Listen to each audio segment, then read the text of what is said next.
Hi all இன்னைக்கு ரொம்ப சிம்பிளான ரொம்ப டேஸ்டியான ஒரு பாயசம் ரெசிபி தாங்க பார்க்க போகிறோம். அவல் பாயசம் ரெசிபி தான் இது. நீங்கள் வீட்டில் அன்பிளான்ட் ஏதாவது பூஜை நீங்கள் பண்ணுறீங்க அப்படின்னா இந்த ரெசிபி நீங்கள் ட்ரை பண்ணலாம். இது 10 to 15 மினிட்ஸ் டைம் இருந்தால் போதுங்க. அதுவும் ரொம்ப சிம்பிளான பொருட்களை வச்சு நீங்கள் பண்ணி முடிச்சிடலாம். இந்த அவல் பாயசம் பண்ணுறதுக்கு ஃபஸ்ட்டு நம்ம நெய் ஆட் பண்ணிக்கலாம். பேனில் ஆட் பண்ணிவிட்டு நம்ம முந்திரியும் திராட்சையும் நம்ம வறுத்தெடுத்துக்க போகிறோம். முந்திரியும் திராட்சையும் வறுத்தெடுத்ததுக்கப்புறமா நம்ம அவல் தாங்க இதில் மெயினாக வேணும், தேவைப்படுற பொருள். அவல் பார்த்தீங்கன்னா அதையும் நம்ம நெய்யில் நம்ம ஃப்ரை பண்ணி எடுக்க போகிறோம். நீங்கள் அவல் வாங்குறப்போ எந்த மாதிரி பார்த்து வாங்கணும்னா நல்லா திக்காக இருக்க மாதிரி பார்த்து வாங்கிக்கோங்க. இன்றைக்கி நம்ம பார்த்தீங்கன்னா ஒயிட் ரைஸில் பண்ணுவோம் இல்லைங்களா, அந்த அவல் ஒயிட் ரைஸ் அவல், அதாவது ரைஸ் அவலில் தான் நம்ம பண்ண போகிறோம். நீங்கள் ரெட் ரைஸில் இருக்கிற அவல் அது கூட நீங்கள் வாங்கி நீங்கள் யூஸ் பண்ணலாம். இப்போ பாருங்கள், நம்ம நெய்யில் நல்லா இந்த மாதிரி ஃப்ரை பண்ணிடலாம். ஒரு 2 to 5 மினிட்ஸ் ஃப்ரை பண்ணிவிடுங்க.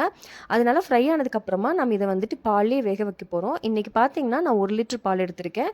200 கிராம் நான் அவல் எடுத்திருக்கேன்.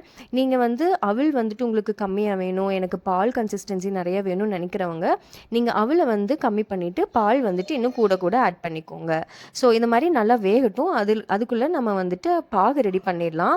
நான் பாகு ரெடி பண்ணுறதுக்கு இன்றைக்கி வெல்லம் தாங்க யூஸ் பண்ணியிருக்கேன். நீங்கள் வேணால் கரும்பு சர்க்கரை ஆட் பண்ணிக்கலாம், இல்லை அப்படின்னா நீங்கள் ஒயிட் சுகர் கூட நீங்கள் ஆட் பண்ணிக்கலாம்.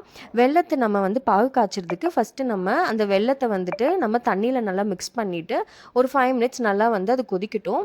அது உங்களுக்கு நல்லா கரைஞ்சி வந்ததையுமே வெல்லம் ரெடி ஆயிடுச்சு. இப்போ இதை நம்ம வடிகட்டிடலாங்க. ஏன்னா உங்களுக்கு கல் இல்லை மண் இருக்கும் இல்லைங்களா, ஸோ அது எல்லாமே வடிகட்டியாச்சு. நம்ம இப்போ பாருங்கள் நல்லா வெந்துருச்சு அவல். அதுக்கப்புறமா நம்ம இந்த பாகை ஆட் பண்ணிடலாம். அதுவும் ஒரு 5 மினிட்ஸ் இருக்கட்டுங்க. இப்போ உங்களுக்கு பார்த்தீங்கன்னாவே தெரியுது பார்த்தீங்களா, கன்சிஸ்டன்சி நல்லா திக்காக இருக்குது. இன்றைக்கி நான் டெசர்ட் மாதிரி நான் பண்ண போகிறேன். ஸோ அதனால நான் திக்காக நான் இன்றைக்கி இந்த பாயசம் பண்ணுறேன். இல்லை உங்களுக்கு கொஞ்சம் திக்காக வேணாம், எனக்கு பால் கன்சிஸ்டன்சி நிறைய வேணும்னு நினைக்கிறவங்க பால் ஆட் பண்ணிக்கோங்க.